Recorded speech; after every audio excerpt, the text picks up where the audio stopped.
Cuk, lu ngapain Cuk? Nyalain aja TV-nya kalau mau nonton atau main PS lah. Remote-nya ada di meja. Seketika si sosok ini nengok ke arah dia.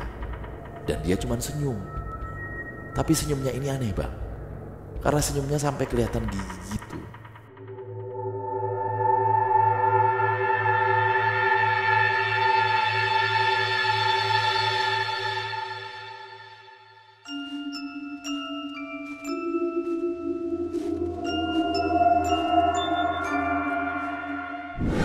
Assalamualaikum warahmatullahi wabarakatuh. Shalom, Om Swastiastu, Namo Buddhaya. salam kebajikan. Selamat datang kembali di podcast Malam Kliwon episode 569. Betul sekali. Dan episode ini bisa kamu tonton juga di YouTube. Jadi jangan lupa yang nonton di YouTube buat subscribe YouTube-nya. Yoi. Dan kalau mau jadi narsum di perbincangan Malam Kliwon, langsung aja kirim voice note ke sini dah. Gitu biar enak ya. Iya. Itu. Nah, di tahun 2025 kan pasti banyak banget yang namanya resolusi-resolusi ya. Kalau podcast Malam Kliwon di 2025 500k subscriber, Amin. kita akan tayang 500 menit di YouTube. Oke. Iya dong. Enggak, 500 gua nggak janji. Enggak apa-apa 500 menit. Bisa kan? Ngupload 10 jam aja bisa. Enggak, gua nggak janji sih. 500 menit itu berapa jam ya? Dikit. Coba aja lu bagi 60. Coba ya. 12 jam anjing. Enggak dong. 500. 500. Gimana sih nih? Bagi 60. Bagi 60 8 jam doang. Keren. 8 jam enggak doang sih. Kita nih ya episode 45 menit aja. Video editor ngeluh. Bang, gua kalau ngirim file 3 jam, Bang. Aduh. Ya gimana lah caranya. Nah, Tapi nggak usah menit-menitan. ya udah. Kalau 500.000 kecapai, kita bagi-bagi merchandise. Ya, gitu kan gitu enak. aja, gitu. Iya, gitu aja dah. Dan dimulai dari sekarang, karena ternyata banyak banget ini teman-teman yang nonton ataupun dengar Spotify, ya nonton YouTube lah, nonton YouTube itu bareng-bareng satu ruangan di kantor ya. Kita mau ngucapin selamat pagi, siang, sore buat Ader, Hilal, Bagas, Karin, Dimas, Andara, Tiza, dan Madut. Ini Siapa tuh? teman-teman Vindestor. Wah, keren. Mantap. Oh, yang kemarin videonya sempat di-share ke kita ya. Iya. Lagi dengerin satu ruangan. Kayaknya terpaksa, tapi nggak apa-apa lah ya. Nggak apa-apa, Kalau tapi- bisa yang nonton semuanya. Ah. Jadi viewsnya nggak satu. Lah iya dong. Respect teman-teman Vindestor. Teman-teman saker. Apalagi Madut nih, keren nih, paling keren pasti yang namanya Madut nih. Komplek banget kan pasti. Komplek banget. Nggak mungkin tinggalnya di tongkrongan yang nggak mungkin. Enggak. Itu udah pasti. Elit Di sekolah komplek pasti elit. internasional dong, Madut. Betul. Ya, nanti pokoknya teman-teman yang nonton satu ruangan kirim DM ke podcast Malam Kliwon atau ke gua atau ke Danu, bilang titip salam buat PT apa, nonton bareng dan teman-temannya gitu. Ya, itu dia, kita sapa-sapa teman Kliwon yang bergerombol mendengarkan ya. Ya. Ini kita udah kedatangan satu buah cerita dari seorang teman Kliwon namanya Wildan. Wildan, sakit tutuku. Oke, gue Let's bacain go. ya. Jadi cerita ini gue alamin pada saat gue duduk di bangku sekolah dulu. Gue sekolah di salah satu sekolah di Kota Bogor, sekolah Islam lebih tepatnya. Jadi pada saat gue sekolah, gue mengikuti ekstrakurikuler bernama Jurnalis Club. Suatu hari, eskul gue ini mengadakan kegiatan visiting, yang berarti eskul ini akan melakukan studi kunjungan keluar untuk mengimplementasikan ilmu yang udah didapat selama kegiatan eskul berlangsung. Pada saat itu, gue dan teman satu ekskul gue yang jumlahnya kurang lebih 25 orang melakukan kunjungan ke salah satu pameran buku terbesar yang pada saat itu sedang digelar di Jakarta. Setelah kegiatan visiting selesai, kami kembali ke gedung sekolah untuk melanjutin kegiatan. Saat itu, guru yang mengampu ekskul kami memang tidak mengizinkan seluruh siswa ekskul untuk pulang ke rumah. Tapi kami akan melanjutkan kegiatan hingga malam hari dan bermalam di gedung itu. Kami kembali ke sekolah sekitar pukul 5 sore. Saat itu guru menginstruksikan untuk melakukan bersih-bersih diri dan berkumpul kembali untuk melaksanakan sholat maghrib berjamaah. Karena waktu sudah mepet, seluruh siswa buru-buru untuk ngisi kamar mandi agar dapat giliran pertama. Namun karena kamar mandi gedung SD hanya memiliki 4 buah bilik, kami yang keduluan untuk dapat giliran harus ngantri. Apesnya pada saat itu gue paling telat untuk naruh tas dan nyiapin pakaian ganti. Sehingga pada saat gue sampai ke kamar mandi, antrian sudah sangat panjang. Tepatnya terdapat sekitar 4 orang yang ngantri dalam satu bilik. Karena merasa waktu gak akan cukup jika mengantri, saat itu gue dan 2 orang teman gue memutuskan untuk menggunakan kamar mandi di gedung asrama yang terletak di gedung sebelah SD nih. Sebelah gedung SD lah. Cukup jauh emang, namun saat itu menurut gue adalah langkah yang tepat untuk menggunakan kamar mandi lain daripada ngantri.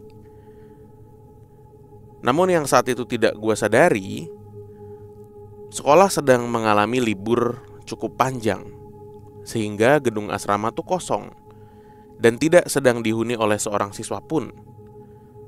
Takut emang, tapi terlanjur jalan cukup jauh, gue dan 2 orang teman gue ini tetap memutusin untuk lanjut gunain kamar mandi asrama. Dengan kondisi asrama yang saat itu gelap dan kondisi kamar mandi yang kurang baik pula. Saat sampai kamar mandi, apesnya lagi adalah bilik yang bisa digunakan hanyalah 2 bilik dari 4 bilik yang tersedia. Sehingga salah satu dari kami saat itu harus ngalah buat ngantri. Dan ya, dulu gue lah yang ngalah nih, dan ngedahuluin 2 orang teman gue ini untuk gunain kamar mandi. Saat salah satu dari mereka selesai bersih diri, barulah gue menggunakan kamar mandi tersebut. Sudah bisa ditebak, pada saat gue mandi, mereka memutuskan untuk kembali ke gedung SD dan ninggalin gue sendirian. Gue yang sedang mandi pada saat itu terpaksa ngeyaudahin aja, ngizinin mereka balik duluan. Karena masjid kompleks sekitar tuh udah mulai memutar sholawat. Tanda azan maghrib akan segera dikumandangkan. Kejadian horor pertama gue alami ketika kamar mandi yang gue gunakan tiba-tiba diketuk. Namun berbeda dengan orang mengetuk pintu, ketukannya hanya berjumlah 2 kali. Dengan jarak antara ketukan itu cukup lama. Gitu kali ya. Sontak gue kaget dan langsung manggil kedua nama teman gue tadi. Tapi gak ada jawaban. Karena gue yakin betul mereka bener-bener udah meninggalkan kamar mandi. Terdengar dari langkah kaki mereka yang jalan menjauh. Gak lama setelahnya terdengar lagi suara dari pintu kamar mandi gua. Namun, alih-alih ketukan, terdengar suara cakaran dari pintu tersebut. Suaranya mirip seperti jika sebuah benda tajam digoreskan ke permukaan yang tipis. Belum selesai mandi dan gua saat itu hanya bisa mempercepat gerakan gua ganti pakaian. Belum selesai memakai baju, terdengar suara gamelan dari toa masjid tempat sholawat diputar. Ya, saat itu terdengar jelas betul bahwa terdapat alunan musik Jawa sedang diputar dari sekitar sekolah. Kaget, gue langsung buka pintu kamar mandi dan lari keluar tanpa pakai baju. Udahlah, kaos dipakai sambil jalan aja, gak ada orang ini, pikir gue saat itu. Gue langsung lari balik ke gedung SD buat ngikut sholat maghrib sama teman-teman lain. Sesaat setelah sholat maghrib, gue dan beberapa teman cowok lainnya bermain bola bantal. Nih bola dengan bahan kayak bantal gitu ya, di aula gedung yang terletak pada lantai 4 gedung SD. Di tengah-tengah permainan, tiba-tiba bung, terdengar suara gong yang dipukul. Dilanjutkan dengan alunan musik gamelan yang dimainkan secara beriringan. Suara itu seakan terdengar tepat di depan gua. Seolah-olah terdapat sebuah grup gamelan yang sedang main di aula tempat gua dan teman-teman lagi main bola.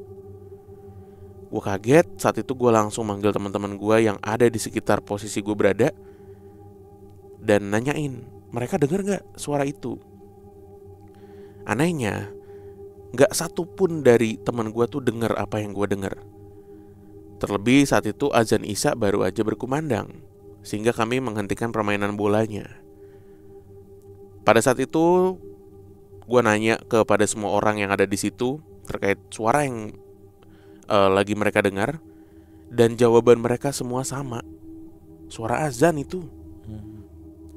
Disitulah gue menyadari kalau gue adalah satu-satunya orang yang bukan yang ngedengar suara azan, gue malah ngedengar suara gamelan. Seolah-olah tuh ada sesuatu yang menghalangi gue untuk ngedengar suara azan itu. Nah, kisah horor pada malam itu berakhir sampai di sini. Lewat dari situ, alhamdulillahnya gue dapat melewati malam kayak biasa aja. Nah, ini sebenarnya sekolah gue tuh dulu memang terkenal dengan angkernya. Terlebih pada gedung SD. Udah jadi cerita sehari-hari kalau ada siswa ataupun staf yang diganggu sama keberadaan mereka. Ada anak perempuan rambut panjang yang hobinya nangis. Ada penampakan anak kecil gak punya hidung. Bahkan gak sekali dua kali murid di sekolah gue nih ngalamin kesurupan. Sekian cerita dari gue. Terima kasih untuk tim podcast Malam Kliwon. Sukses terus ya.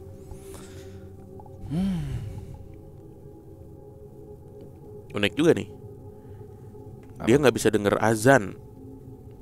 Suara azan yang dia denger kayak digantikan dengan suara gamelan.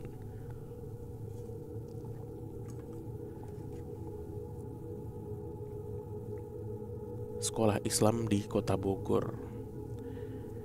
Keren juga nih, eskulnya ada jurnalis klub. Eskul dulu apa pas Kibra ya?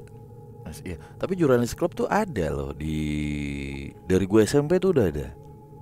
Namanya apa lupa gue. Jurnalis klub apa? Kagak ada. Kalau gue dulu di SMP gue kagak ada. Ada di SMP, SMA juga ada. Gue lupa gue namanya. Apa ya? Lupa gue. Media Massa kali. Pokoknya kayak gitu-gitu dah. Mading, dulu kan Mading tuh. Ada kan eskul Mading? Masih ada sekarang. Apa? Mang Oding itu.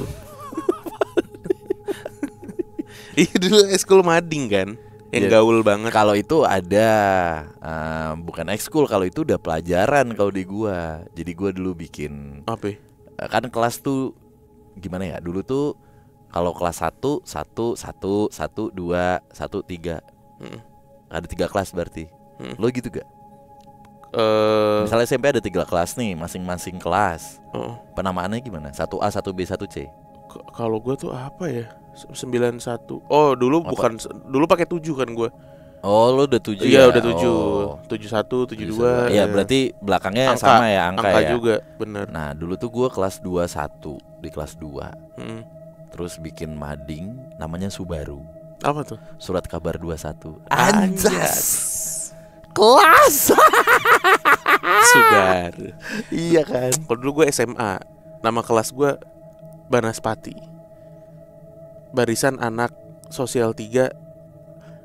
Panjang apa ya? Bener kayak kitab lu. Lupa gue. Beneran barisan anak IPS 3 anti Setiawati. Jadi dulu wali kelas gue namanya Setiawati. Oh, kalau yang underground itu juga ada. Ya. Nah, ngomongin, aduh, udah jangan deh, nggak usah deh. Apa ya? Bongkar aib lagi. Iya, dikit. Jadi Dincil tahu banyak banget. Jadi kan sekarang kan di WhatsApp ada Meta AI nih. Meta AI. Ya kan. Udah tahu dia. Apa sih?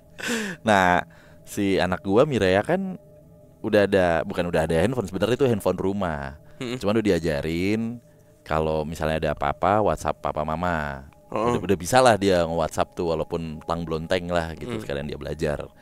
Dan gak setiap hari, sekarang Sabtu Minggu. Nah, kemarin tuh berarti hari Minggu kan.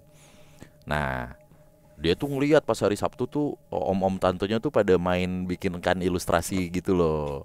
Akhirnya dia tahu nih Meta AI apa. Dikasih tahu sama istri gua, kamu bisa loh nanya ke Meta AI bagaimana gajah melahirkan gitu-gitu. Cuman ya tetap nggak ganta juga sama dia, orang panjang kan jawabannya, kagak menarik gitu. Nah, satu waktu dia nulis, bagaimana cara menghadapi adik yang menyebalkan. Itu dari hati banget Nah ya. itu kemarin pas kesini. Dari hati banget. Terus itu. koma saya usia 6 tahun gitu. Terus kayak menyebalkan. Pas dibales, terus dia marah-marah sendiri. Oh. Apaan nih gini-gini? Lah kan, Mira kenapa gitu? Iya nih aku nanya Meta, nanya bagaimana cara menghadapi adik yang menyebalkan. Maksud dijawabnya jangan marah. Gimana gak bisa marah? Dia protes. Iya pasti ya nyaranin yang bener dong. Iya, terus dia jawaban macam apa nih? Masa aku gak boleh marah katanya. Aduh, lucu banget. Bagaimana cara menghadapi adik yang menyebalkan? Nanya AI. Apakah seperti ini bentuk adikmu? Digambarin. Gitu dah. Baru kemarin. Terus dia gak terima sama jawabannya. Karena menurut dia gak logis gitu. Yang pertama jangan marah gitu. Gimana? Logika anak 6 tahun ya. Gitu dah, lucu dah. Lucu banget. Tadi kegangguannya cuman itu doang ya berarti ya. Cuman apa? Pertama diketok, ada suara cakaran. Terus semua suara azan yang dia denger tuh berubah. Suaranya jadi gamelan. Ya udah itu doang. Sama bola bantal tadi ya. Bola bantal mau mainan dia. Kain percak kali ya, apa kain biasanya apa gitu, digubat, kain-kain. gubat. Kenapa yuk bikin kayak gitu? Kenapa? Pecahin lah biasanya lah bola. Hah? Dulu gue masih ngadepin tuh SD SMP. Oh karena berisik. Main bola disuruh pulang tapi anak-anak main bola gitu. Bola diambil guru ditusuk lah. Nggak bener. Ya namanya juga. Gitu dah. Oke, Yuk. cerita berikutnya. Ini adalah satu cerita cukup panjang lah. Assalamualaikum. Salam sejahtera untuk Bang Bimo, Bang Danu, dan para pendengar setia podcast Malam Kliwon. Nama saya Arya, Bang. Saya berdomisili di Jakarta Timur. Di sini saya akan menceritakan kisah mistis mantan bos saya, yang di sini kita sebut saja namanya Pak Tama. Yang mana ini dialami di kosannya pada tahun 2020. Kosannya ini bertempat di Jalan Pemuda, Jakarta Timur. Aku gak bisa nyebutin alamatnya secara detail untuk menjaga privasi tempat tersebut, karena tempat tersebut masih beroperasi sampai saat ini. Awal mulanya di hari Sabtu pagi, Pak Tama tuh dapat notif nih dari teman kosnya. Sebut saja namanya Sultan. Tam, gue balik ke rumah dulu ya. Sekalian mau bawa laundryan ke rumah.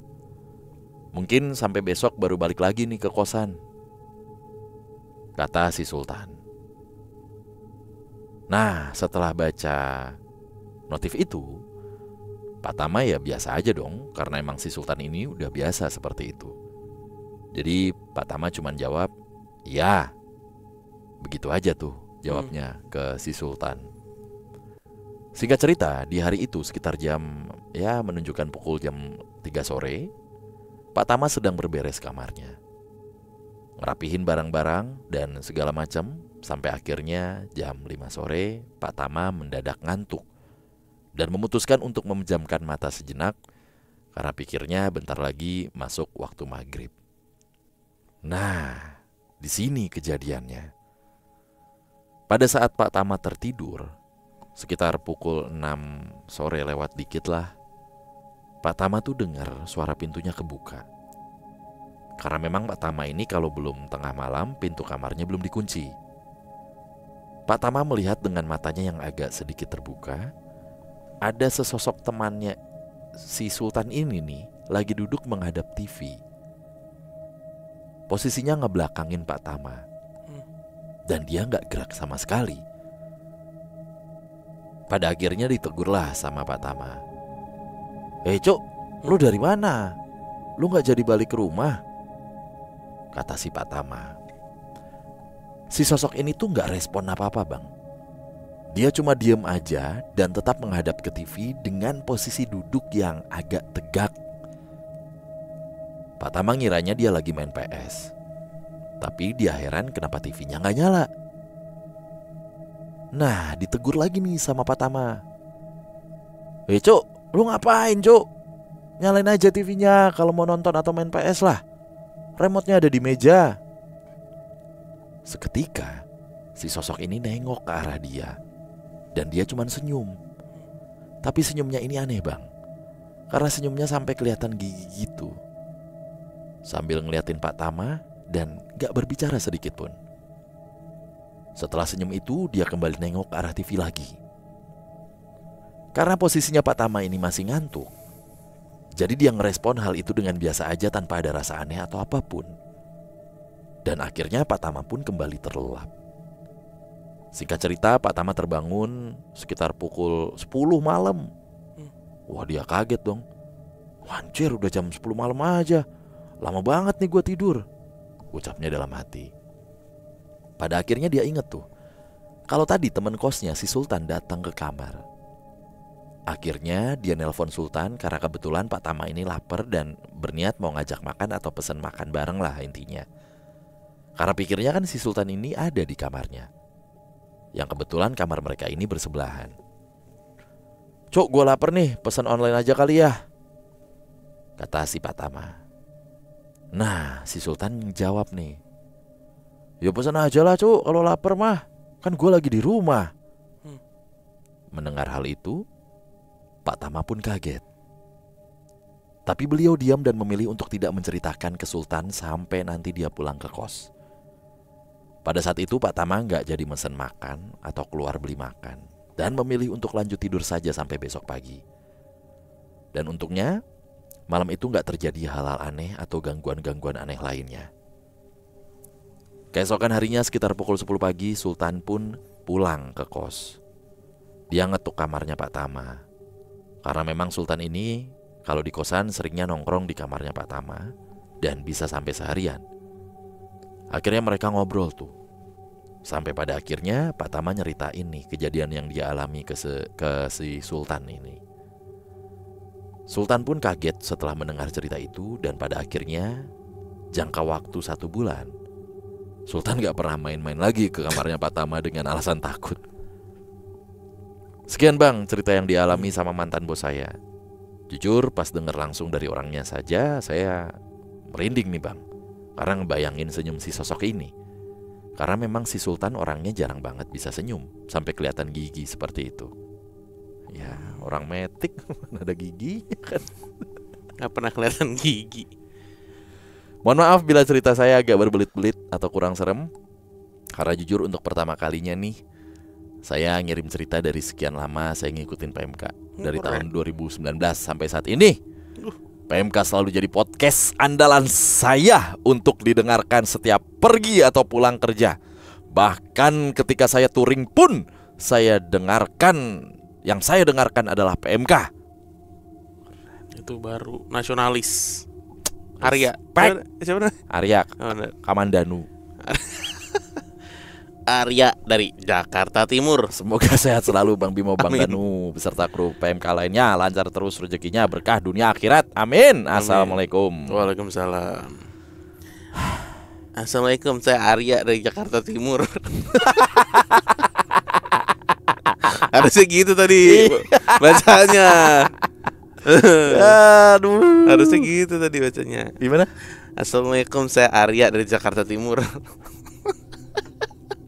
Aduh ya ampun.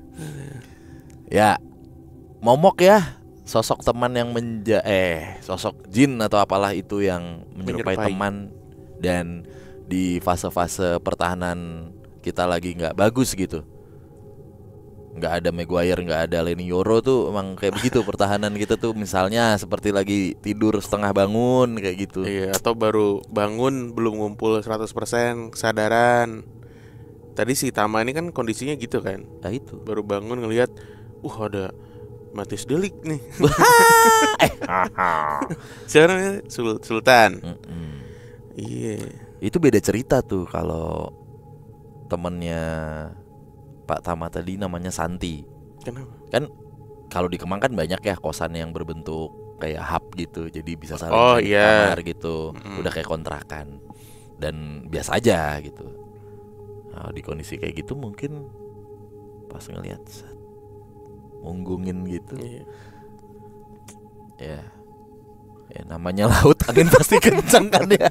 Ngeliat Santi kan. Iya, sama Duduk munggungin gitu. Datang juga malam ini. ya pokoknya namanya laut ya, Cil. Angin masih kencang. Udah. Namanya laut.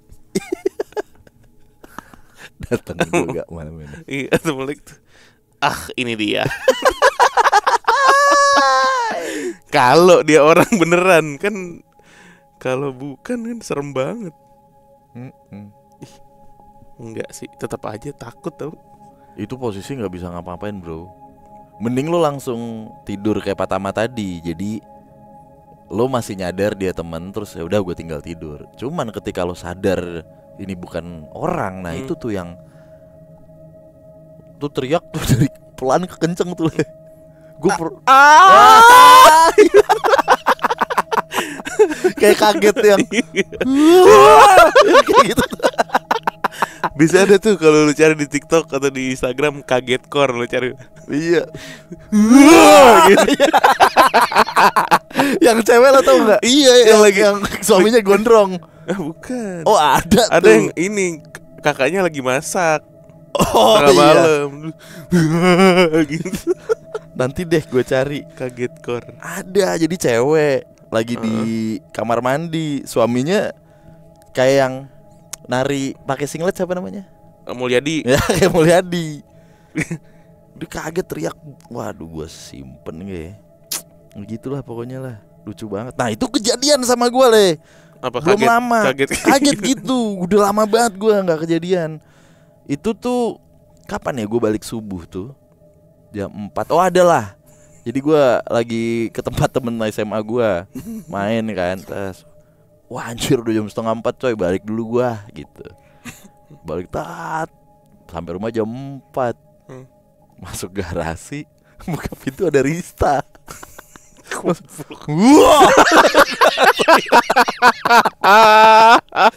Rista aja udah kaget dulu. Gue aja gitu. Wah. Udah bangun lah, emang bangun jam 4 kak. Kunyel.